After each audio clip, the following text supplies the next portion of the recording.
Olá, seja bem-vindo a este primeiro vídeo a respeito da carta aos Hebreus. Nós temos a intenção de ler juntos esta carta e refletir um pouco sobre a mensagem que ela tem a transmitir a nós nos dias de hoje. Quero iniciar lendo os 4 primeiros versículos, que são essenciais para a compreensão do todo. Havendo Deus outrora falado muitas vezes e de muitas maneiras aos pais pelos profetas, nestes últimos dias nos falou pelo Filho, a quem constituiu herdeiro de todas as coisas, pelo qual fez o universo. Ele, que é o resplendor da glória e a expressão exata do seu ser, sustentando todas as coisas pela palavra do seu poder, depois de ter feito a purificação dos pecados, assentou-se à direita da majestade nas alturas, tendo se tornado tão superior aos anjos, quanto herdou mais excelente nome que eles. A carta aos Hebreus é, primeiramente, um objeto de debate dentro das discussões teológicas, porque há mais perguntas sem respostas do que perguntas respondidas quando se diz respeito a esta carta.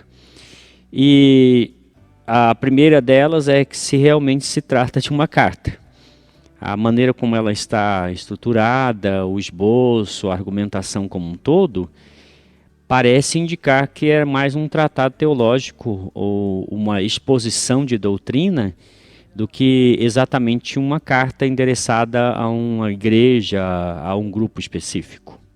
No entanto, o capítulo 13, ele acaba tendo um formato mais de carta mesmo. Então, a razão pela qual consideramos então uma carta que é evidentemente também um tratado teológico. A preocupação do autor desta carta é em relação a um grupo específico de cristãos. E esses cristãos são chamados cristãos da diáspora. A diáspora é a dispersão dos judeus pelo mundo todo, no caso aqui, principalmente para o Império Romano. E eles foram se estabelecendo em algumas cidades mais especificamente que poderiam ser os destinatários dessa carta, poderia ser a cidade de Roma, Éfeso ou mesmo Alexandria. Não temos como datar especificamente esta carta, mas a gente tem um indício aí no capítulo 10, pela maneira como ele descreve os verbos que usa, os tempos verbais, indica que o templo em Jerusalém estava ainda funcionando. Consequentemente, a gente deve entender que isso foi escrito antes do ano 70. O templo foi destruído no ano 70. Então, a carta foi escrita antes do ano 70 para um grupo de judeus em dispersão, um grupo que havia tido uma experiência de conversão, onde eles tomaram a decisão de seguir a Cristo, de crer em Jesus como o Senhor, o Salvador, o Messias. Se esta comunidade fosse uma comunidade, por exemplo, em Alexandria, o que é bem possível, essa comunidade estava passando por um momento delicadíssimo, porque antes eles nasceram no judaísmo, eles cresceram ali aprendendo todas as doutrinas, o ensinamento de Moisés, eles conheciam o Antigo Testamento, praticavam aqueles rituais, todos eles estabelecidos nos livros de Moisés, eles observavam a guarda do sábado e tudo mais. Então eles creem em Jesus como o Senhor e Salvador, o Messias. A partir dali, há um grande rompimento de relacionamentos. Eles já não fazem mais parte da sinagoga, boa parte de seus parentes já não estão mais com eles ou não concordam com eles, o seu comércio é afetado e eles começam a viver uma realidade nova, que é uma realidade que é avessa a eles. E a vida deles se torna um verdadeiro tormento em muitos aspectos. Então, por que ler Hebreus hoje? Nós entendemos que o Evangelho, ele nos chama a um compromisso. E este compromisso é um compromisso pleno. Nós não podemos seguir a Jesus e pensar em seguir outro além de Jesus. É Jesus e ninguém mais. Então aqui eles tinham diante de si esta questão, a exclusividade de Jesus Cristo. Nós não sabemos quem foi o autor desta carta. Alguns acham que foi Paulo, particularmente, eu creio que não, porque o próprio texto mostra uma maneira de argumentação diferente.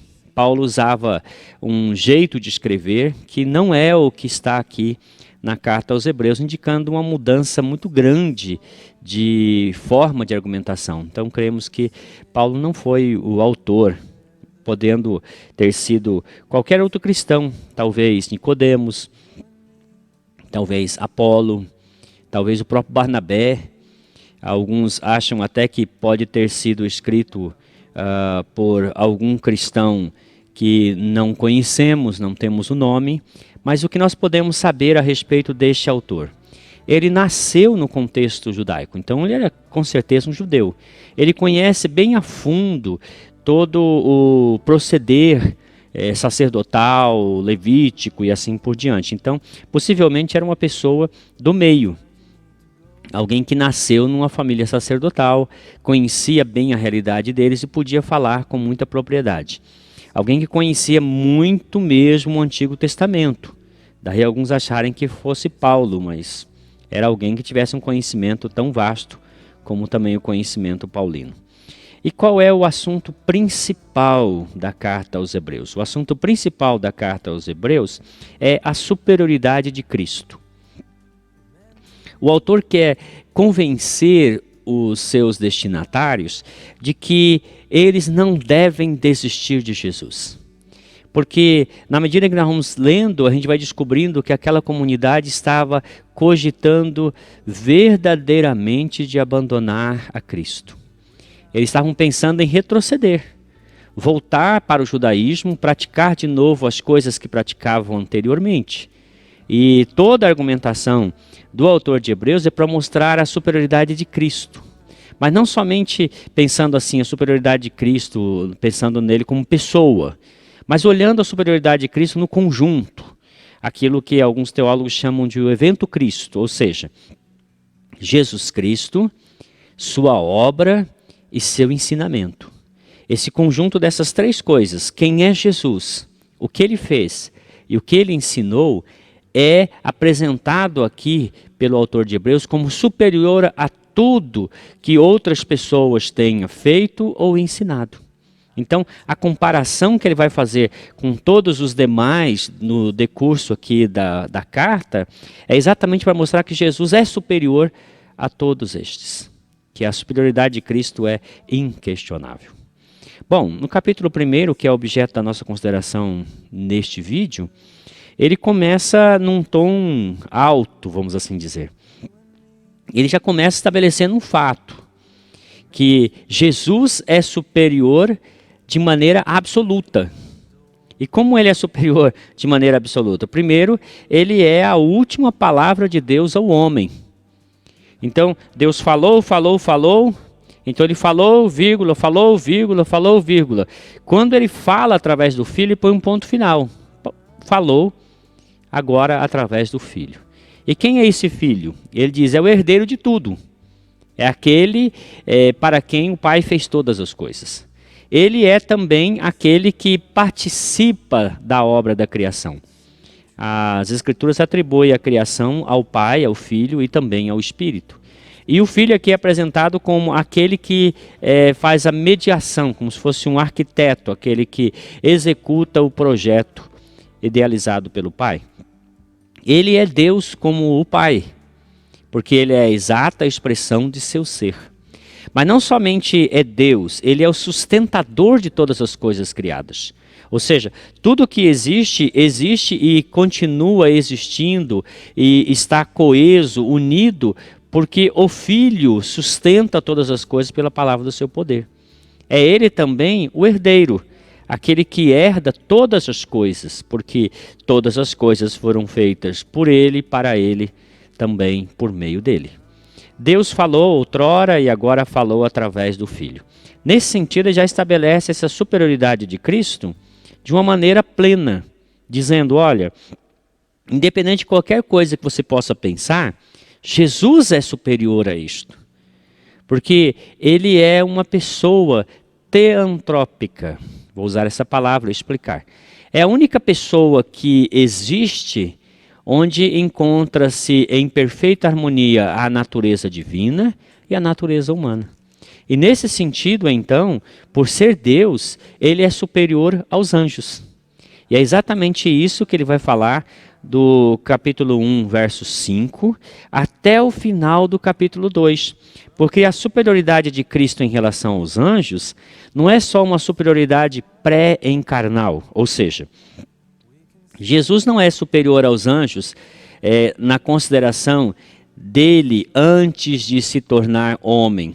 Jesus é superior aos anjos antes de encarnar-se e durante sua encarnação e posterior à sua encarnação, quando ele é exaltado à majestade nas alturas. Por quê? Ele vai citar aqui 5 referências do Antigo Testamento, onde os anjos são colocados numa relação com Deus, numa relação de submissão. Os anjos, eles não foram gerados por Deus nesse sentido, como se diz o salmista, tu és meu filho, eu hoje te gerei, pelo contrário. E o Cristo, o Filho, é o primogênito. E quando ele introduz esse primogênito herdeiro, Deus ordena que os anjos adorem o Filho, sirvam-no, vivam a seu serviço. E outra referência diz, dos anjos faz vento e dos seus ministros labareda de fogo. Porém, quando fala a respeito do Filho, isso no Salmo 110, diz que o trono do Filho é um trono eterno, que não passa. E quando compara o Filho a toda a criação, diz assim que os céus se envelhecem, ou seja, o céu passa por um processo de entropia, ele vai perdendo o seu poder, a sua força, e vai se envelhecendo como uma roupa. A roupa vai se envelhecendo porque o tempo faz com que as coisas vão perdendo a sua força original, de maneira que vai se diluindo. No entanto, a respeito do Filho é dito que ele permanece o mesmo e os seus anos jamais terão fim. Então, ele diz assim, olha, a respeito do Filho se diz coisas que são eternas e são imperecíveis. Mas a respeito dos anjos se diz o quê? Eles são ventos, eles são ministros, eles são aqueles que estão a serviço do Filho, eles adoram o Filho. E eles não são aquele a quem o Senhor disse assim, eu vou colocar os seus inimigos como um estrado aos seus pés. Ele fala isso em relação ao Filho. Então o Filho é o que vai receber todo o poder. Os anjos são o quê? O verso 14 diz, são espíritos ministradores, enviados por Deus para serviço a favor dos que hão de herdar a salvação. Então, os anjos são colocados por Deus a serviço de Cristo, do Filho, e posteriormente é dito que eles são o quê? Aqueles que estão a serviço dos que hão de herdar a salvação. Desta maneira fica estabelecido aqui, logo no primeiro capítulo, nessa parte que ele argumenta, que o Filho é infinitamente superior aos anjos. E a razão pela qual ele começa comparando o Filho aos anjos é porque ele vai falar do Antigo Testamento como sendo obra da mediação dos anjos. Os anjos, de alguma maneira, colaboraram naquilo que foi produzido pelos profetas. Essa é uma argumentação interessante, pois ele diz que os anjos tiveram uma participação significativa na revelação do Antigo Testamento. Nós vemos diversas vezes citado que anjos apareceram a pessoas no Antigo Testamento e lhes trouxeram revelação. No entanto, o Filho, ele traz uma revelação direta de Deus, porque ele também é Deus. Esta argumentação inicial dele aqui é exatamente uma argumentação que ele procura levar até chegar a um ponto em que as pessoas possam refletir e pensar, bom, seguir a Jesus é o que nós devemos fazer. E continuar achando que não segui-lo é algo benéfico para nós, isso não será a verdade. Então o primeiro capítulo começa neste ponto e vai cada vez mais aprofundar até que eles possam ser convencidos de que Jesus é superior a tudo que se possa a ele ser comparado. Deus o abençoe.